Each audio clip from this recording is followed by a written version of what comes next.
Olá, sou o professor Flávio Tabellini e vamos estudar os modos de transferência de calor, ok?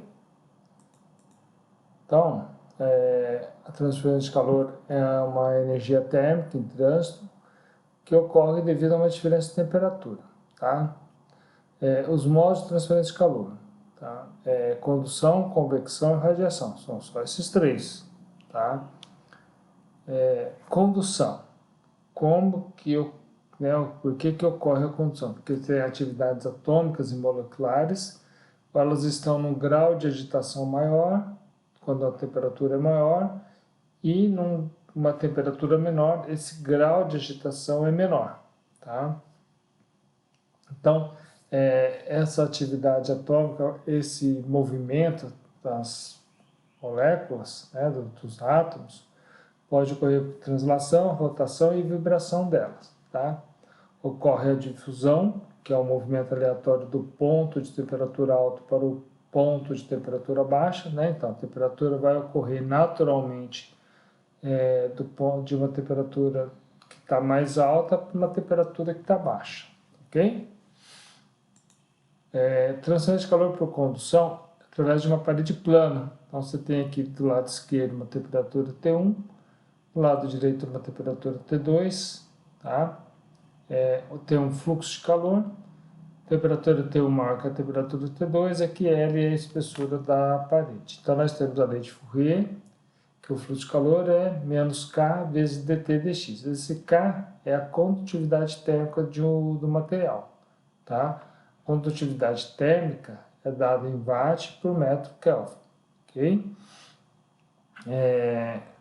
Esse ΔT, ΔX, então vai ser o T2 menos T1 sobre L, tá?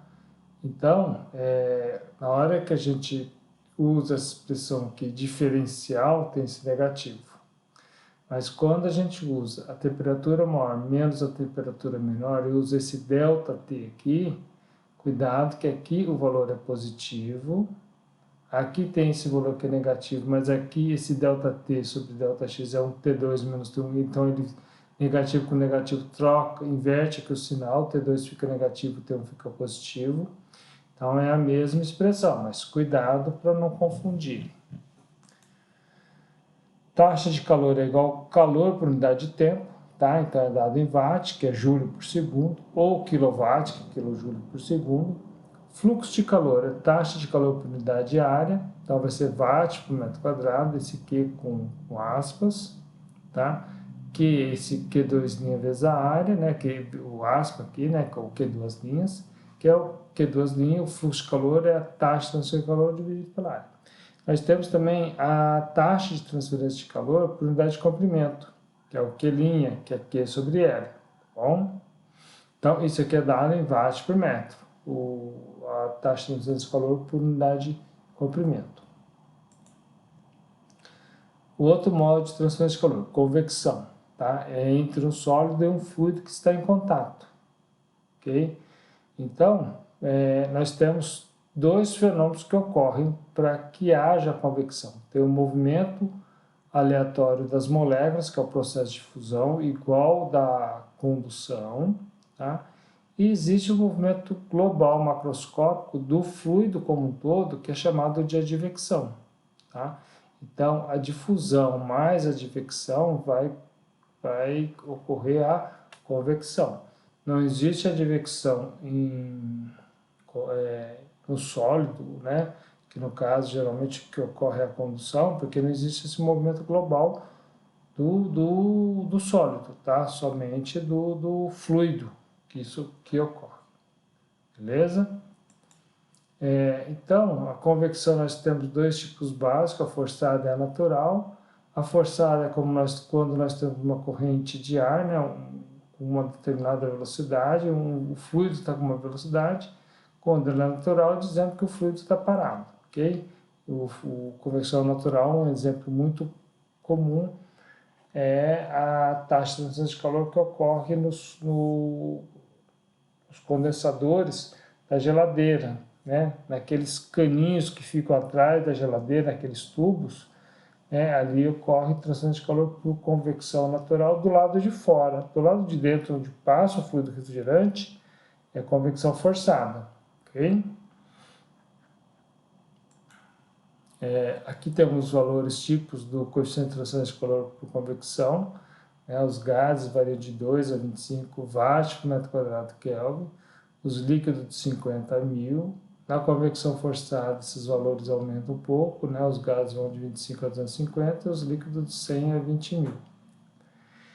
E convecção com mudança de fase varia de 2.500 a 100.000, tá? Quando tem ebulição ou condensação. Radiação. Tá? Enquanto a condução e a convecção precisam de um meio para que ocorra a transferência de calor, na radiação isso não é necessário. Tá? A radiação ela pode ser transmitida através do vácuo. Okay? Ela é emitida por ondas eletromagnéticas ou fótons, tá? Devido à excitação desses elétrons, resultado de oscilações ou transições deles que constituem a matéria. A lei de Stefan Boltzmann, tá, estabelece que o poder emissivo de uma superfície, de uma superfície que é considerada negra, tá, é sigma vezes T a quarta, e sigma vale 5,67 vezes 10 a menos 8 watts por metro quadrado Kelvin a quarta. Tá? Em radiação, a temperatura tem que estar sempre em Kelvin. Tá? Condução, convecção, nem sempre isso precisa, não é necessário às vezes. Tá? Fluxo térmico radiante emitido por uma superfície real. Tá? Então, o fluxo térmico de uma superfície real é a emissividade da superfície vezes o poder emissivo dessa superfície como se ela fosse negra. Tá? E essa emissividade é um valor entre 0 e 1. Irradiação. O que é irradiação? É toda a radiação que chega a uma superfície. Tá? Então, quando essa radiação chega à superfície, ela pode ser absorvida, refletida ou transmitida. Tá? Então, pode acontecer qualquer uma dessas três situações. E essa radiação está baseada na temperatura da vizinhança. Então, ou seja, a radiação chega, então qual é a temperatura de onde está vindo essa radiação? Bom,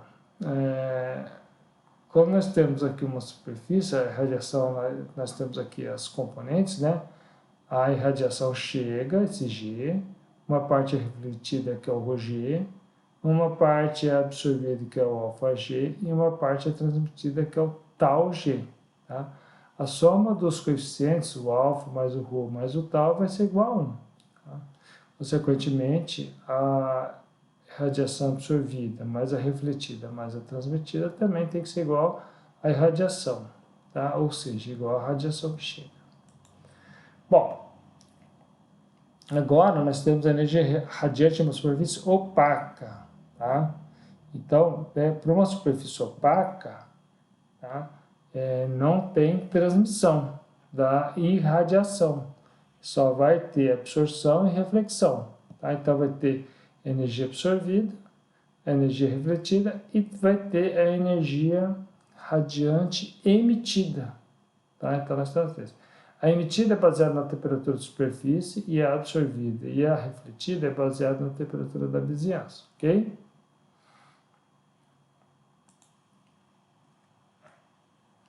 Então, nós temos aqui aquela superfície opaca, tá?